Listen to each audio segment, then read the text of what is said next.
పరమేశ్వర్ గారు, ఇప్పుడు గిరిధర్ గారు చాలా ఒక మంచి పాయింట్ చెప్పారు.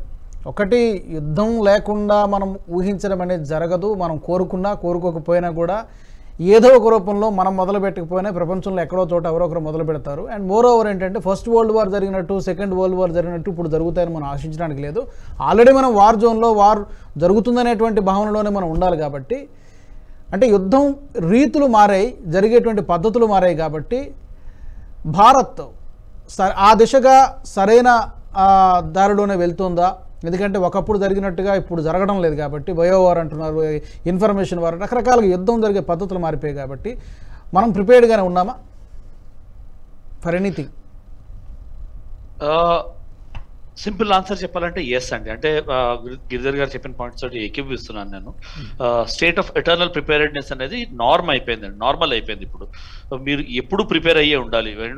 మీరు చూసే కోవిడ్ వచ్చింది, that is biological warfare by China. మీరు ఎవరు ఎంత అనుకోపోయినా it was biological warfare by China on other the things. వాళ్ళకి తెలుసు ఆ టైంలో, వాళ్ళకి చైనీస్ న్యూ ఇయర్ టైంలో ఇదేదో నడుస్తుంది, వాళ్ళకి క్రైసిస్ నడుస్తుందని.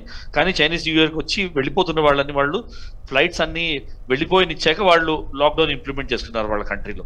అంటే అర్థం ఏంటి? బయటికి పంపించాలనే కదా అది.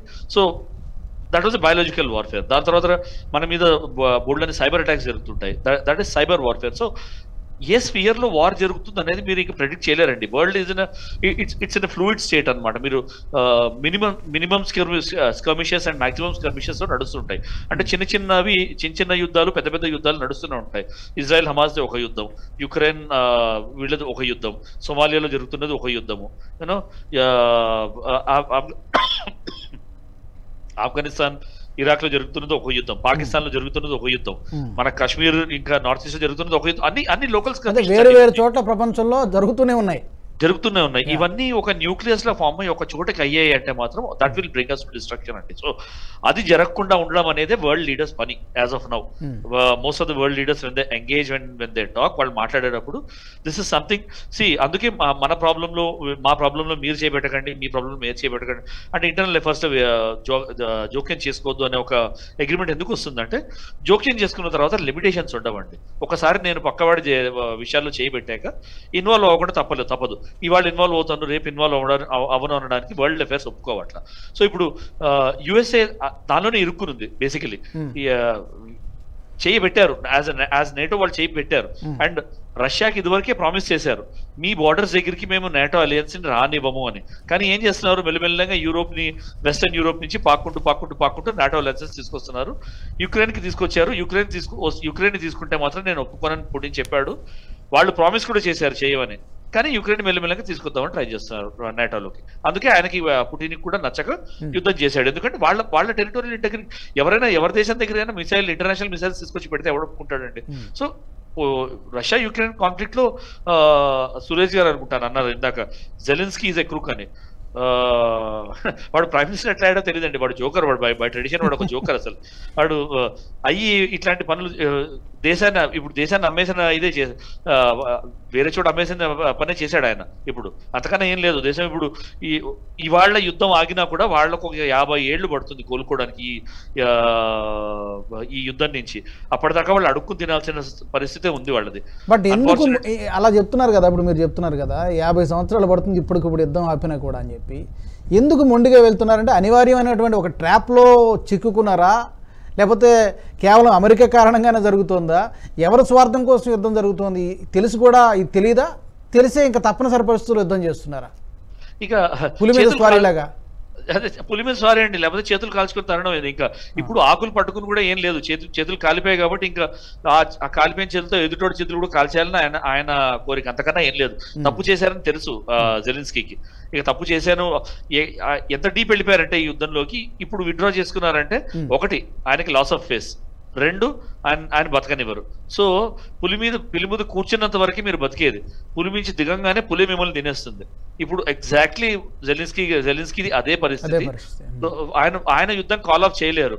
సో ఏం చేస్తున్నారంటే, ఇక్కడ పైసలు అడుక్కుని అక్కడ పైసలు అడుక్కుని, నాకు నేటోలో ఇంట్రెస్ట్ ఉంది, మీరు పైసలు ఇవ్వండి అని తీసుకుంటున్నారు. అతనికి తెలిసింది ఏంటంటే, ఒకటి తెలివిగా అతను ఏం చేస్తున్నాడంటే, తెలిసింది ఏంటంటే రష్యాని ఎంగేజ్ చేసి పెట్టడానికి నేటో కంట్రీస్ కి ఇంట్రెస్ట్ ఉంది.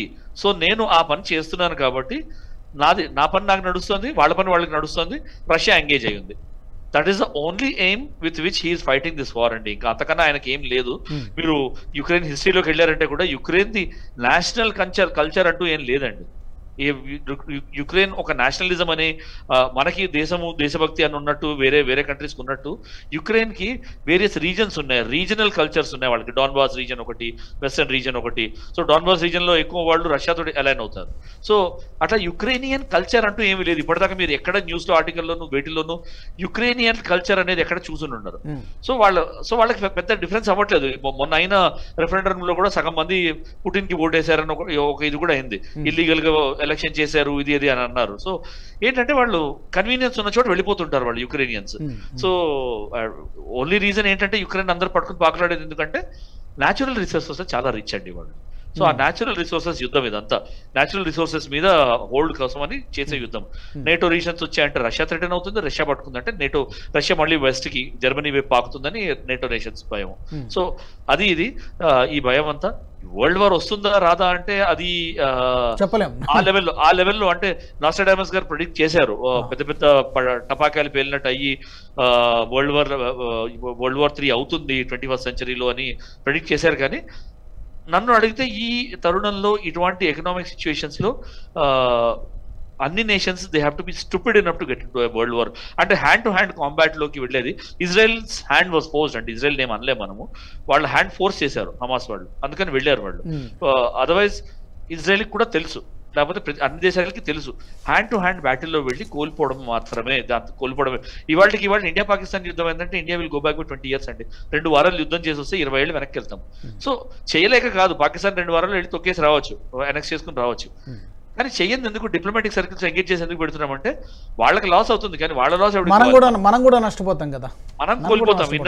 ఇన్నాళ్ళు పడిన కష్టము మట్టిపాలు అవుతుంది. అందుకని మనం పేషెన్స్ చూపిస్తున్నాం అంతే, నేబర్స్ తోటి పేషెన్స్ చూపిస్తున్నాము. సెకండ్, మన కల్చర్ లో లేదు వేరే దేశం మీద మనం దాడి చేసి వేరే దేశాన్ని ఆక్రమించుకునేది మన హిస్టరీలోనే ఎక్కడ లేదు మనకి.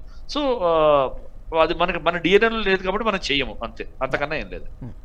ఈ వీడియో మీకు నచ్చినట్టయితే లైక్ చేయండి, 10 మందికి షేర్ చేయండి, అలాగే కామెంట్ల రూపంలో మీ అభిప్రాయాలను మాతో పంచుకోండి. Nationalist hub group of channels ను సబ్స్క్రైబ్ చేసుకుని తెలుగునాట జాతీయవాద జర్నలిజాన్ని ప్రోత్సహించండి. ఈ వీడియో కింద ఉన్న బెల్ ఐకాన్ పై క్లిక్ చేయడం మర్చిపోవద్దు.